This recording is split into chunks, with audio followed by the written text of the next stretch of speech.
There's a question that echoes in the private corners of the internet, in late-night search histories, and in quiet conversations. It's a question surrounded by myths, anxiety, and a ton of misinformation. What really happens to your body, specifically your prostate, if you masturbate every single day? The whispers you've heard online might suggest it's dangerous, that it can cause damage, inflammation, or worse. The fear-mongering is real. But what does the actual science say? Well, I'm going to tell you the truth today. And I promise you, the answer is genuinely shocking, and it is almost certainly not what you have been led to believe. Stick with me, because you won't want to miss this. To truly understand the shocking reality, we first need to get acquainted with the key player here, the prostate gland itself. So, what is it? Put simply, the prostate is a small, walnut-sized gland that's part of the male reproductive system. Its main job is to produce the fluid that nourishes and transports sperm, what we know as semen. It sits just below the bladder and in front of the rectum. For such a small gland, it plays a massive role in a man's health, especially as he gets older. And because it's so important, it's also the source of a lot of anxiety. You've probably heard the claims, the myths that circulate in locker rooms and on internet forums. That frequent masturbation can wear out the prostate. That it can lead to chronic inflammation, a condition known as prostatitis. Or, the one thing men fear most, that it could somehow increase your risk of prostate cancer. These fears are understandable.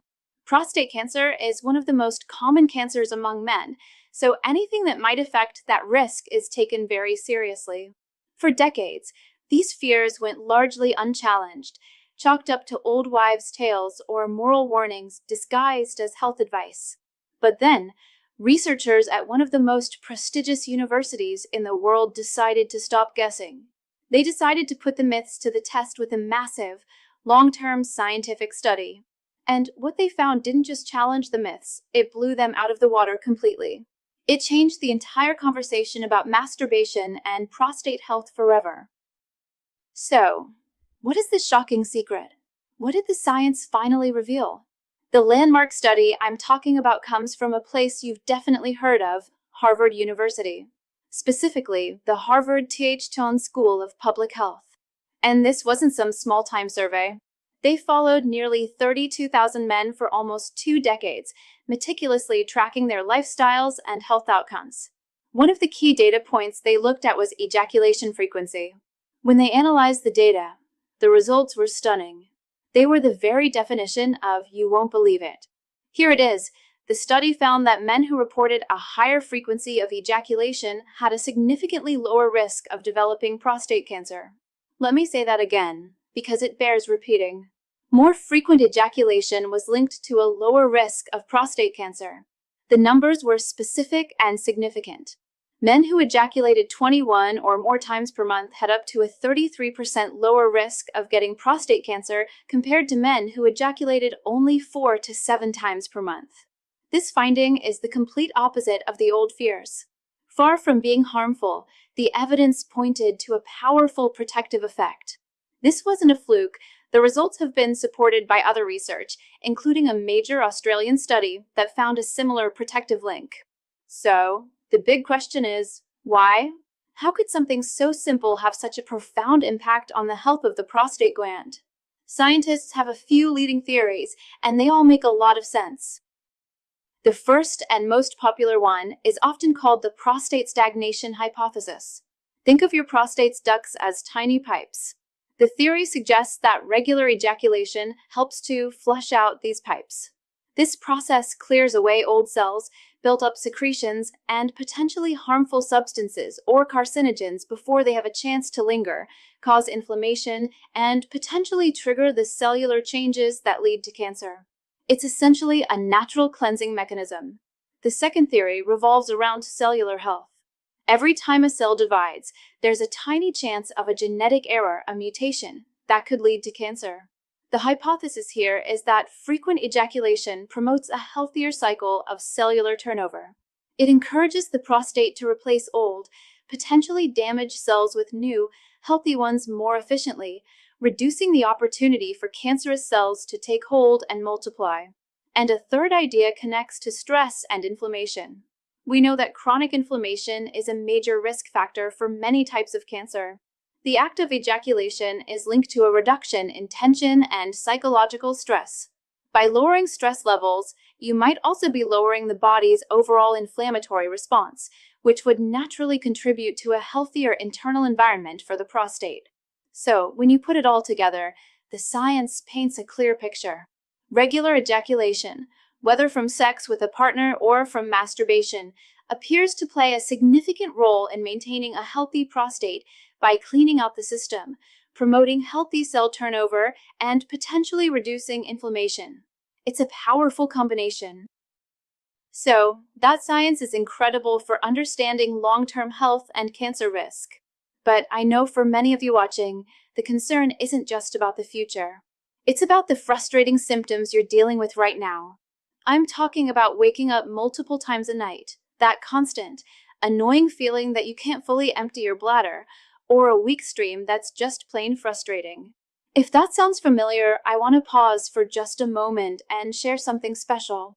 There's a fascinating video presentation that reveals a powerful spring water juice based on an unusual Asian remedy that targets the root cause of these very symptoms, what they describe as a hidden prostate clog. It's designed to provide fast relief for those exact issues. Point your phone's camera at the QR code you see on the screen right now to watch it. It will open right on your phone. I've also put the direct link as the top pinned comment below this video. Go ahead, open it in a new tab, and then come right back because we still need to cover the bigger picture of prostate health. Alright, so for the rest of the bigger picture of prostate health, you might be thinking, this is incredible. Is frequent ejaculation a magic bullet? A guaranteed way to prevent prostate cancer? And this is where we need to be responsible and look at the bigger picture. The answer is not exactly. It's crucial to understand that this research shows a very strong correlation, not necessarily a direct, one-to-one causation. What does that mean? It means that while the link is powerful, there could be other factors involved. For example, it's possible that men who have a higher ejaculation frequency also tend to have other healthier lifestyle habits, and that combination is what leads to the reduced risk. The key takeaway is that ejaculation frequency is likely one important piece of a much larger puzzle when it comes to prostate health. It is not a license to ignore everything else. Think of it as one powerful tool in your toolbox. But you need other tools too. What are they? First, diet is critical. Diets rich in fruits, vegetables, and healthy fats are linked to better prostate health. Foods containing lycopene, like tomatoes, watermelon, and grapefruit, are particularly beneficial. Green tea and foods rich in omega-3 fatty acids, like fish, are also great additions. Second, exercise. Regular physical activity helps you maintain a healthy weight, which is hugely important. Obesity is a known risk factor for more aggressive forms of prostate cancer. Even 30 minutes of moderate exercise most days of the week can make a huge difference. Third, avoid smoking and limit alcohol consumption. Both are linked to an increased risk of various cancers and can negatively impact your overall health. And finally, and perhaps most importantly, be proactive. Nothing, not diet, not exercise, not ejaculation frequency, replaces the need for regular medical checkups, especially for men over the age of 40 or 50, or for those with a family history of prostate cancer. Talking to your doctor about screening options like the PSA blood test is the single most effective way to catch any potential problems early when they are most treatable. So, let's circle all the way back to our original, shocking question. What does daily masturbation do to your prostate? The unbelievable truth, backed by top-tier science, is that, far from being the harmful act that myth and fear have made it out to be, it might actually be one of the simplest, most natural things you can do to contribute to a healthier prostate over the long term. It's not a cure-all. It's not a replacement for a healthy lifestyle and regular doctor visits. But the evidence is compelling. A healthy sex life, which includes masturbation, is a partner, not an enemy, in the fight for long-term prostate health. If you found this video valuable and want more health myths busted with real science, do us a huge favor and hit that like button. It really helps the channel. Make sure you're subscribed and you've clicked the notification bell so you don't miss our next video. And now I want to hear from you. What other men's health myths have you heard that you want us to investigate next? Drop them in the comments below. Stay healthy, stay curious, and I'll see you in the next video.